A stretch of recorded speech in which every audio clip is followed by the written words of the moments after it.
আসসালামু আলাইকুম আরহামতুল্লাহি বারাকাতুহু। আশা করি সবাই খুব ভালো আছেন। যে যেখান থেকে ভিডিওটি দেখছেন আল্লাহর রহমতে সুস্থ আছেন। তো আমাদের এখানে এখন হচ্ছে স্প্রিং। তো স্প্রিংয়ে এরকম সাদা সাদা ফুলগুলো ফুটে। যে পিঙ্ক ফ্লাওয়ারগুলো ছিল চেরি ব্লসম, সেগুলো মোটামুটি এখন গন। তো এখন হচ্ছে হোয়াইট চেরি ব্লসম। এগুলো আসলে খুব বেশি সময় গাছে থাকে না, বড়জোর ১ সপ্তাহ ২ সপ্তাহও থাকে না আসলে।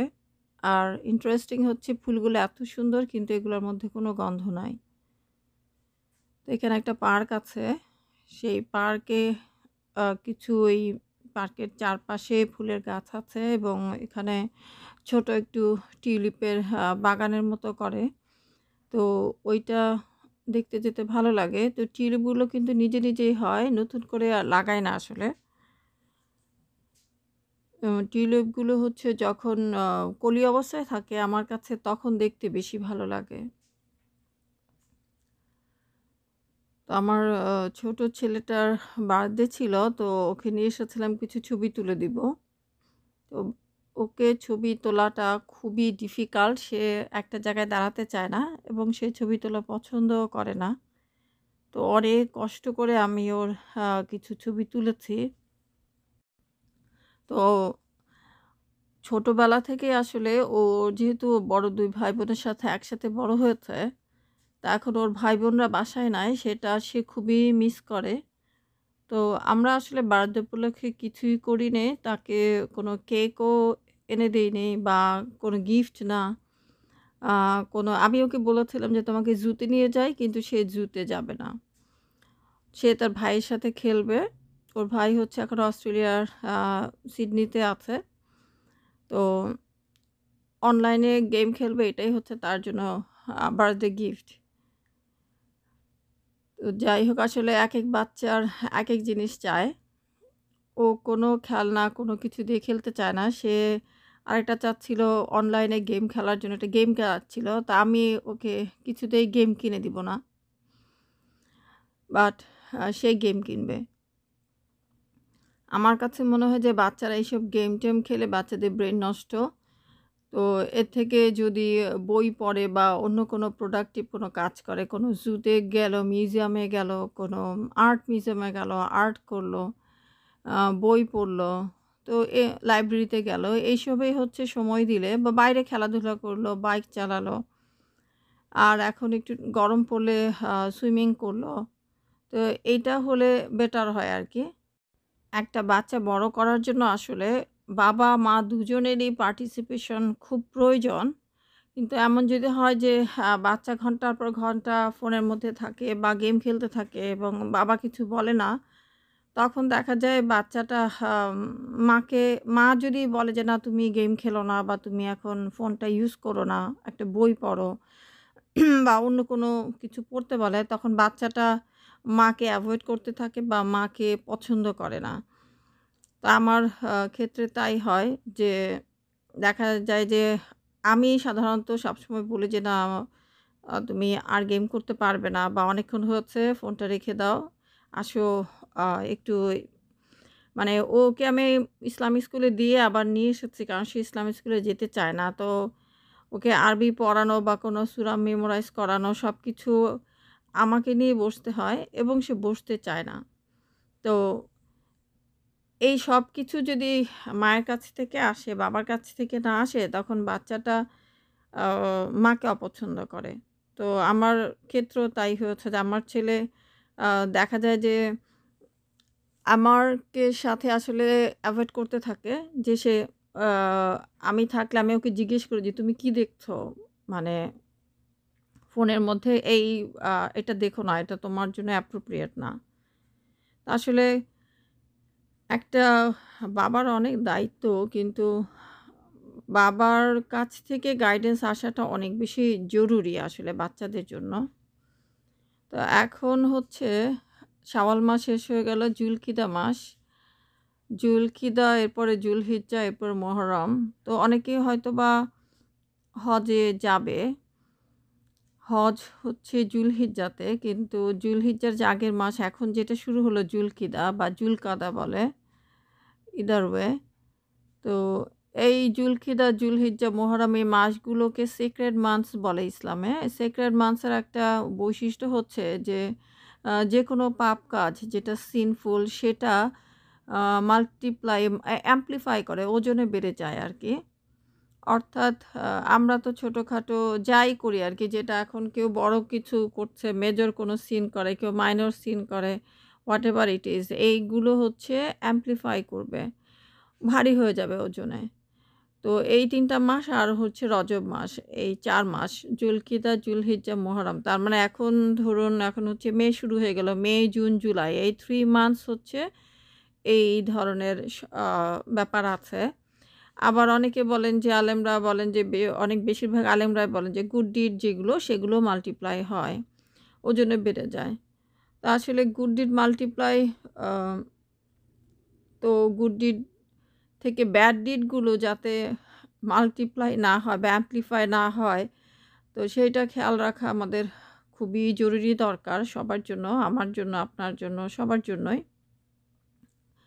তো এখন যেকোনো ধরুন অনেক সময়ই হয় যে অন্য মানুষকে যখন আমরা একটি বাজে কথা বলি বা খারাপ কিছু বলি, তার সম্বন্ধে একটি মিথ্যা কথা বলি, আ সেইগুলো আসলে আল্লাহ ছাড়াও কিন্তু আরেকজন পারসন ইনভলভড হয়ে গেল। তখন সেই পারসনের কাছে কিন্তু মাফ চাইতে হবে যে, "না, এই জিনিসটা ভুল হয়েছে বা অন্যায় হয়েছে।" আখেরাতে গিয়ে মীমাংসা করার থেকে দুনিয়াতে মীমাংসা করে ফেলাটা বেটার আরকি। এই যে টিউলিপের কথা বলছিলাম, টিউলিপগুলো, তো আরেকদিনের এটা আমরা এসেছিলাম, সেদিন হচ্ছে বৃষ্টি ছিল। তো আমি ছাতা মাথায় দিয়েই আমি একটু হাঁটছিলাম।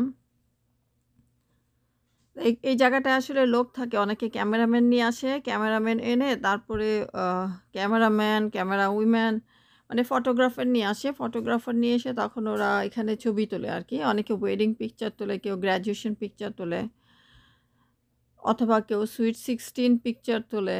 এই সময়টার জন্য ওয়েট করতে থাকে। বেশিরভাগ মানুষ যখন ফটোগ্রাফার নিয়ে আসে দেখা যায় যে হোয়াইট ড্রেস পরে আসে। অন্য কোথাও এই আমার এই সিরাকিউসের আশেপাশে অন্য কোথাও এভাবে টিউলিপগুলা হয় না। তবে নায়াগ্রা ফলসের ওইদিকে টিউলিপের ফিল্ড আছে। যেখানে গেলে আ মিলিয়নস অফ টিউলিপ একসাথে দেখা যায়। আবার নিউ জার্সিতেও টিউলিপের ২ টা ফিল্ড আছে, যেখানে মোটামুটি বাংলাদেশীদের সবাই গিয়েছে। আমি অবশ্য এখনো যাইনি। আমার এখান থেকে একটু দূর। আ ৪.৫ ঘন্টা দূরত্ব। তো এত দূর ড্রাইভ করে আসলে আ ফুল দেখতে যাওয়া হয় না। আবার নায়গ্রাতে হচ্ছে ২ টা ফিল্ড আছে। আ অটোয়াতেও আছে।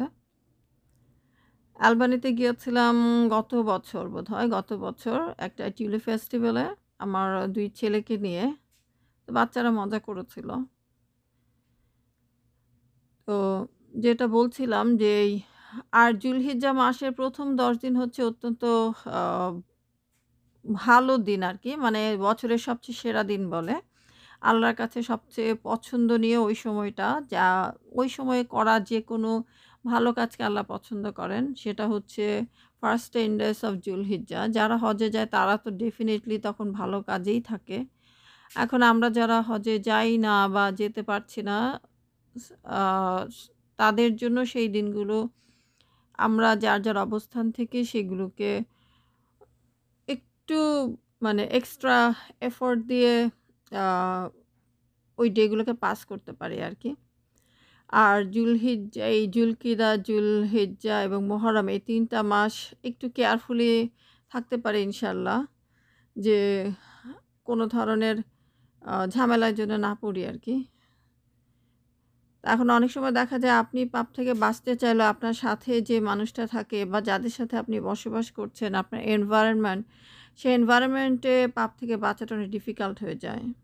তো আশেপাশের মানুষগুলো আসলে খুব ম্যাটার করে, যে বিশেষ করে যদি হাসব্যান্ড ওয়াইফ যারা একই বাসায় আমরা সবসময় বসবাস করতে হয় একই ছাদের নিচে, তাদের ভিতরে ভালো সম্পর্ক থাকাটা অত্যন্ত জরুরি। এবং ২ জনের আ আইডিওলজি বা ২ জনের চিন্তাধারা যদি একই রকম না হয়, তখন আ খুবই ঝামেলা হয়ে যায়। সেসব পাপ কাজ থেকে বেঁচে থাকাটা ডিফিকাল্ট হয় আসলে। তো আল্লাহ তো সবার স্ট্রাগলটা আসলে দেখতে পাচ্ছেন। এটাই হচ্ছে ভরসা যে আল্লাহ নিশ্চয়ই সবাইকে একই রকমভাবে আ বিচার করবেন না। যার এনভায়রনমেন্ট, যার সিচুয়েশন অনুযায়ী নিশ্চয়ই আল্লাহ ইনশাআল্লাহ আমাদেরকে বিচার করবেন। কেউ অনেক ভালো অবস্থায় থাকে, ভালো অবস্থায়, ভালো এনভায়রনমেন্ট, আ ইসলাম প্র্যাকটিসিং একটি এনভায়রনমেন্টে থাকে। তখন তার জন্য আসলে ইসলাম প্র্যাকটিস করাটা ইজি। কিন্তু কারো যদি এনভায়রনমেন্ট তার উল্টাটা হয়, তখন কিন্তু তার জন্য ইসলাম প্র্যাকটিস করাটা এত ইজি না। তো সেটা আল্লাহ নিশ্চয়ই দেখবেন কার আসলে কি ধরনের সিচুয়েশন আছে। তবে যে মানে খারাপ সিচুয়েশন এ ধৈর্য ধরে রাখাটা আ অত্যন্ত ডিফিকাল্ট। যে ডিফিকাল্ট কাজটা করতে পারলে আল্লাহর কাছ থেকে অনেক রিওয়ার্ড আছে। বাট ইটস এক্সট্রিমলি ডিফিকাল্ট আসলে।